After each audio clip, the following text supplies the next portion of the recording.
সেই সময়তে রোটে গেছিল, তাকে নাকি ধরে নিয়ে চলে গেছে পুলিশে। ওবার পরে ফেসবুকে স্ট্যাটাস দিচ্ছে যেটা ভুল খবর, আমাকে ধরে নিয়ে যায়নি, আমি সুরক্ষিত আছি, আমি এখন ওলামাদের কাছ থেকে জ্ঞান চর্চা করছি। বেটা, ওটা বাংলাদেশের মানুষ হত্যা হয়ে যাচ্ছে, রাজধানী হচ্ছে, আর অনেকে জ্ঞান চর্চা করছে। এ হচ্ছে, আর নতুন করে বলছি না ভাই, ইয়ে হচ্ছে মুজাহিদ। আপনাদের যতগুলো বেশি বাড়াবাড়ি করে জিহাদ, আয় করবো আয় করবো আয় করবো, একজনকে এই যে 16 জুলাই থেকে শুরু করে আগস্ট পর্যন্ত দেখতে পেয়েছেন? কথা বলেন না। যখন একদম বিজয় লাভ হয়ে গেছে, চলে গেছে, হেলিকপ্টার উড়ে চলে গেছে, তারপর সব বেরোচ্ছে বাঘের বাচ্চা, হ্যাঁ এবার সবকিছু করে ফেলবো। এগুলো হচ্ছে তাদের জিনিস, এগুলো বৈশিষ্ট্য। আর আহলে হাদিস এখনো যে কথা বলে, ক্ষমতা কে থাকলে সে কথা দেখে না, সবসময় সেই কথাই বলে। আমরা গিরগিটির মতো পরিবর্তন হই না। যদি রাজনৈতিক কথা বলতে যাই, অনেক কথা চলে আসবে। আমি আপনাদের মেহমান, আর বাংলাদেশের এখন সেন্সিটিভ ইস্যু, এখন কোনো কথা বললেই দুই দিক থেকে চাপ আসবে। কথা বুঝতে পারলেন? তাই সবসময় সব কথা সহজভাবে, সহজ কথাগুলো বললে আপনারা বুঝতে পারবেন না। সমাজদারকে ইশারায় কাফি। শুকরান।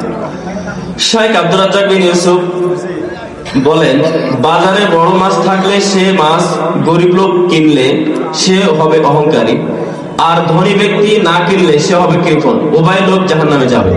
এই বিষয়ে আপনার মতামত জানতে চাই। এটা উনাকে ব্যাখ্যা জিজ্ঞাসা করবেন। আসলে উনি একটা হাদিসকে সামনে রেখে এমন কথা বলে থাকেন যে সে ব্যক্তি জাহান্নামে যাবে না, যে অহংকারী দরিদ্র। তো আপনাকে বুঝাতে গিয়ে কথা বলেছে, এটা ডিরেক্ট তিনি এইভাবে মনে, আমার মনে হয় না যে মনে করেন, এটা জাস্ট তাগিদ দেওয়ার জন্য। কিসের জন্য বলেন তো ভাইজান? তাগিদ, এটাকে বোঝানোর জন্য। যেমন তিনি এর আগে একটা কথা বলেছিলেন, ওই যে যদি মানুষের প্রস্রাব এতই ভয়ঙ্কর, বুঝাতে গিয়ে তিনি বলেছিলেন যে এক বালতি গরুর পোষ্যের মধ্যে যদি পোশাককে চুবিয়ে নিয়ে যে সালাত আদায় করেন হয়ে যাবে, কিন্তু মানুষের প্রস্রাবে এক ফোঁটা পোশাকে পড়লে হবে না। এটাকে তিনি আসলে কি মাসালা দিয়েছেন? না, এটা তাগিদ, গুরুত্ব বুঝেছে।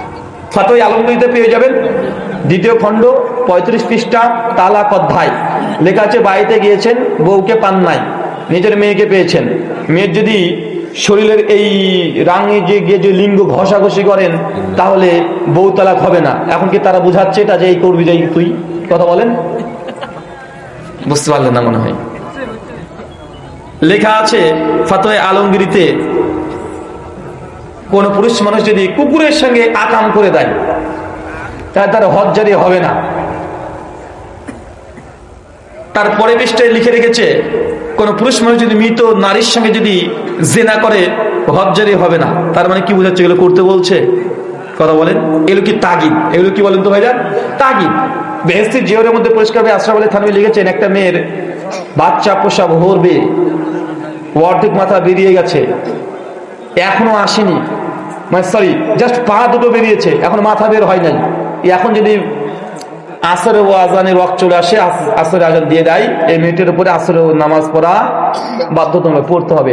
তার মানে নামাজ পড়তে বললো, এটা নামাজের গুরুত্ব বুঝালো। কথা বুঝতে পারলেন? এই কথাগুলো এরকম মুহারাবা বলা হয় উর্দুতে, এটাকে বোঝানোর জন্য তাগিদ। শুকরান, জাযাকাল্লাহ খায়রান, বারাকাল্লাহ ফিকুম। সারা রাত চলবে এভাবে। আল্লাহ সুবহানাহু ওয়া তাআলা যে কথা বললাম প্রথমে আমাকে, তারপর আপনাদের প্রত্যেককে আমল করার তৌফিক দান করো, আমিন।